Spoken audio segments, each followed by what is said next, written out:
Hi,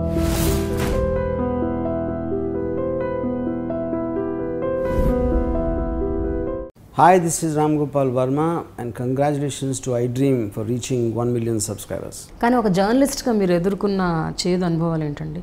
జనరల్గా జర్నలిస్టుల మీద కూడా చాలామందికి కొన్ని అంటే దురభిప్రాయం ఉంది. మనం అవునన్నా కాదన్నా ఎస్పెషల్లీ సినీ జర్నలిస్టుల మీద అయితే ఒక సినిమా గురించి కానీ ఒక సినిమా యాక్టర్ గురించి కానీ ఏమన్నా మంచి ఆర్టికల్ రాయాలన్నా ఏమన్నా రాయాలన్నా డబ్బులు తీసుకొని రాస్తారు. ఇలా చాలామంది ది టాక్ అబౌట్ దట్. అది ఎంతవరకు రైట్ రాంగ్ అనేది ఇట్స్ డిబేటబుల్ థింగ్.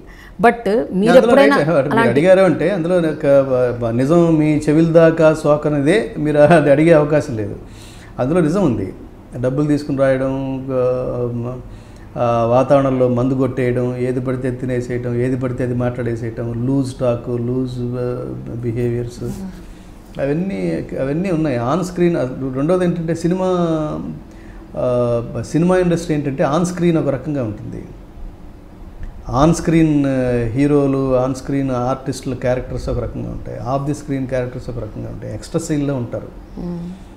దానికి అంటే మనమేమి జల్లెడ పట్టి వాళ్ళకేం ఉపదేశాలు ఇచ్చే స్థాయిలో లేం. కానీ అది ఎందుకు నా వాతావరణానికి పడలేదు.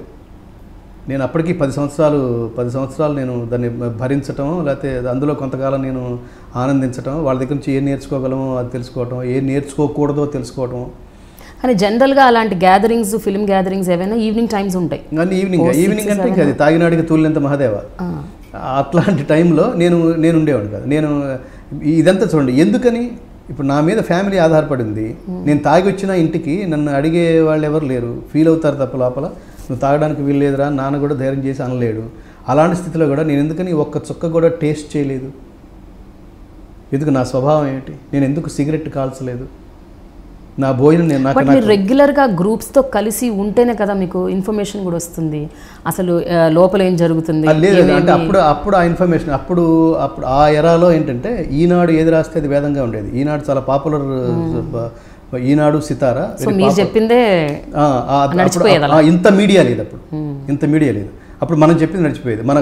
నేను పెద్ద హీరోలు కూడా నేను ఒక పావు గంట ఆలస్యంగా వస్తున్నాను అనుకోండి, వాళ్ళు వెయిట్ చేసేవాళ్ళు ఇంటర్వ్యూ కోసం ప్రెస్ మీట్స్లో. అవన్నీ చూసాం.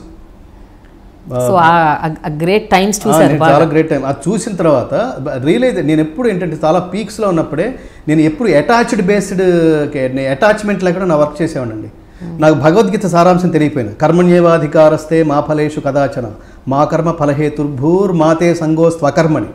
అటాచ్మెంట్తో భగవద్గీత నేర్చుకుంటే ఏమొస్తుందంటే అటాచ్మెంట్ ఉండదు. పనిలాగా చేస్తావు, సిన్సియర్గా చేస్తావు, దాని రిజల్ట్ మీద నీకు ఆసక్తి ఉండదు. నేనే చేశానే అహంకారం ఉండదు. సో అటాచ్మెంట్ ఉండదు, నేను అనే అహంకారం ఉండదు, నాది అనే మమకారం ఉండదు. నన్ను అట్లా చాలామంది మీకు ఒకసారి ఉదాహరణ చెప్పినట్టున్నాను. ఒక అద్భుతమైన అన్నమయ్య సినిమా రిలీజ్ అయిన తర్వాత ఫ్లాప్ టాక్, నువ్వు వస్తావని ఆ సినిమా రిలీజ్ అయింది. మంచి సినిమాలు ఇవన్నీ.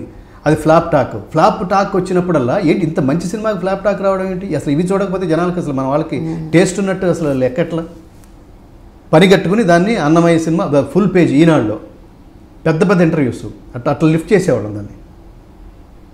ఇవన్నీ ఫ్లాప్ టాక్ వచ్చినప్పుడల్లా గంగాధర్ ప్రత్యక్షం అవుతున్నాడు. ఏంటి ఇతనికి మనకి, నేను ఇతనికి ఏం చేయలేదు, ఇతనికి ఏమి చేయటం లేదు, ఇతను ఎందుకని మన మీద ఎట్లా అని నాగార్జున అనుకున్నప్పుడు ఒక సందర్భంలో ఆయన పిలిచాడు. ఆయన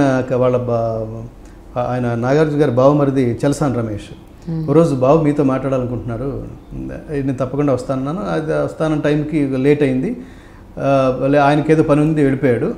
ఇక ఈయన మాట్లాడాను, చెప్పండి దేనికి పిలిచారని.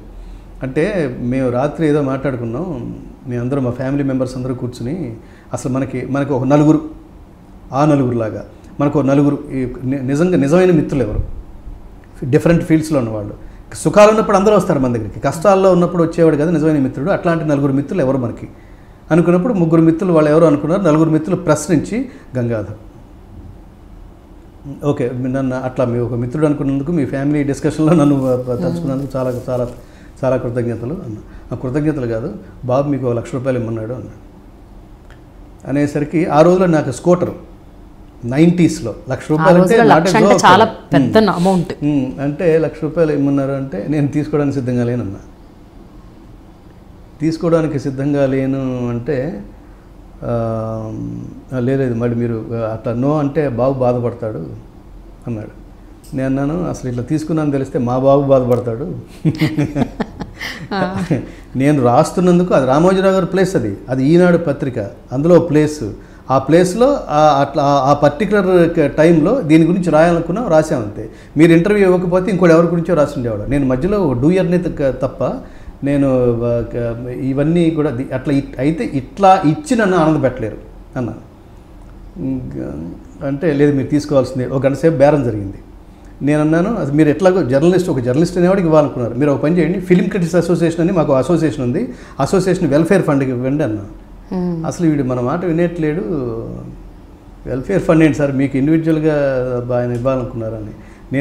నేను ఫైనాన్షియల్గా నేను సౌండ్ అండి, నా శాలరీ అయితే నాకు వస్తుంది, నెలకు 7,000 రూపాయలు వస్తుంది నాకు, నేను నా ఫ్యామిలీ హ్యాపీ. ఇలా తీసుకోవడం వల్ల నాకు ఆనందం ఉండదు. రెండోది ఇలా తీసుకోవడం అలవాటు పడితే ఇక నా జీవితం వేరే మార్గంలో ఉంటుంది. నాకు ఇది క్యారెక్టర్ కాదు. రెండోది నేను కష్టపడి సంపాదించడం నాకు ఇష్టం. అందులో ప్రధానమైంది నేను ఇప్పుడు ఈ ఉద్యోగం చేస్తున్నాను కాబట్టి నేను సంపాదిస్తున్నాను, దీన్ని సైమల్టేనియస్గా నేను పాటలు పాడి సంపాదిస్తున్నాను. ఈ రెండు సక్రమమైనవి. ఇక్కడి నుంచి నేను ఏదో రవీంద్ర భారతికి వెళ్తాను, వాళ్ళు ఏదో 1,000 రూపాయలు ఇస్తారు అప్పట్లో, అంతే. మీరు ఒక అరగంట నుంచి ఇదే డిస్కషన్ జరుగుతుంది కాబట్టి మీరు ఒక పని చేయండి, మీ సినిమాలు ఇప్పుడు హీరోకి ఒకడే పాడాలని రూల్ ఏం లేదు. ఒక సినిమాలో ఒక హీరోకి 6 పాడుతున్నారు, ఒక్కొక్క పాట ఒక్కొక్కడు, ఒకటి ఉదిత్ నారాయణ పాడతాడు, ఒకటి నిమికృష్ణ పాడతాడు, ఇంకోటి పాడుతుంటాడు, బాలసుబ్రహ్మణ్యం గారు ఇంకోటి పాడతారు. అలాంటప్పుడు నాకు ఏదైనా ఒక పాట ఇవ్వండి. నాకు ఇంతవరకు సక్సెస్ లేదు. చాలా సినిమాల్లో పాడినా ఒక అద్భుతమైన పాట అంటూ నాకు ఇంతవరకు రాలేదు, దాన్ని రికమెండ్ చేయండి మీరు అంటే. అదేముంది, అది చాలా చిన్న విషయం, నాగార్జున చెప్పగానే అది వెంటనే ఓకే అంటాడు ఆయన, అది ఓకే. కానీ ఇది మాత్రం మీ డబ్బులు మా బ్యాంకులో 1,00,000 రూపాయలు మీ డబ్బులు మా బ్యాంకులో ఉన్నాయని అనుకోండి అంటే అలాగే అనుకుంటానులేండి. కొన్ని రోజుల తర్వాత నాగార్జున ఆయన పిలిచి ఇట్లా అదేదో ఒక సినిమా అండి, అది ఆ సినిమాకి ఎస్ఏ రాజ్కుమార్ సంగీతం, ఆయనకి ఒక ట్యూన్ ఏదో ఈయనకి బాగా నచ్చింది, ఎస్ఏ రాజ్కుమార్ దగ్గరికి పంపించాడు, ఈ పాట మన గంగాధర్తో పాడించండి. ఎస్ఏ రాజ్కుమార్కి ఆల్రెడీ ఆ పాట ఎవరితో పాడించాలో ఆల్రెడీ డిసైడెడ్ అతను. ఓకే, అది ఈయనకి చెప్పడు, ఈయన మీద గౌరవం కొద్ది. నేను వెళ్ళి నేను బాగా పాడలేదను ఇంకోటి ఏదో చెప్తాడు అనమాట. పాట రికార్డ్ అయిపోయింది, మొత్తం మీద పాట రికార్డ్ చేశారు. ఈయన మీద ఉన్న మొహమాటం కొద్ది అతనికి ఇవ్వాలని లేదు, ఇతను గట్టిగా చెప్పలేదు, ఈయనతో పాడించండి, ఎట్టి పరిస్థితుల్లో అతను ఉండాలి అని అంటే కదా నువ్వు హీరో. ఇప్పుడేంటి నువ్వు ఆన్ స్క్రీన్ హీరోనా, ఆఫ్ ది స్క్రీన్ హీరోనా? నా టైం అంతా వేస్ట్. అక్కడ వెళ్ళాను, పాడిన తిరిగి వచ్చాను. అసలు ఉన్న వాళ్ళందరూ అద్భుతం అన్నారు. ఏనాడైనా అనుకున్నా నా కల్లో అయినా, నాగార్జున సౌందర్య సినిమా ఇంటికి గుర్తు రావట్లేదు. ఇక అది బాగుంది అంటున్నారు. తర్వాత చూస్తే అది రికార్డులో లేదు. అది ఎందుకు లేదు? నా క్యాసెట్లో ఆ పాట లేదు. అది ఇక హరిహరన్ పాడాడు. అప్పుడు నేను చాలా ఫీల్ అయ్యాను. తర్వాత ఇంకో సినిమా కూడా దాసనారాయణ గారి సినిమాలో అట్లాగే నీ పాదం మీద పుట్టుమచ్చనై చెల్లెమ్మా, తోడబుట్టిన రుణం తీర్చుకుంటానే చెల్లెమ్మా, మల్లె తీగకు పందిరి ఓలే, మస్క సీకటిలో ఎన్నెల ఓలే, నీ పాదం మీద పుట్టుమచ్చనై చెల్లెమ్మా, తోడబుట్టిన రుణం తోబుట్టువు రుణం, తోడబుట్టిన రుణం తీర్చుకుంటానే చెల్లెమ్మా. ఇది పాట. ఇదేం ఘంటసాల గారి గొంతులో ఏం లేదు కదా, మీరు పాడారా? ఇది నేను పాడాను, నాతో రికార్డ్ చేశారు, తర్వాత తీసేశారు. ఏమిటి రాజకీయాలు, ఏమిటి ద్వంద్వ వైఖరి? మళ్ళీ హర్ట్ అయ్యా నాకు అప్పుడైతే. అంటే మనం ఒక దెబ్బ తగిలితే ఇంత హర్ట్ అవుతామని నాకు నేనే అంటే కొన్ని ఇన్సిడెంట్స్ మనకు జరిగేంత వరకు ఆ ఇన్సిడెంట్ల పట్ల మనం ఇలా రియాక్ట్ అవుతామన్న విషయం మనకే తెలియదండి. Hi, this is Ram Gopal Verma and congratulations to iDream for reaching 1 million subscribers. Hi, this is Ritu Verma. Nenu Milasyani. Hello everybody, this is me Noel. 1 million subscribers reach అయిన శుభతరుణంలో నా శుభాకాంక్షలు తెలియజేస్తున్నాను. iDream 1 million subscribers ki reach ayindandi.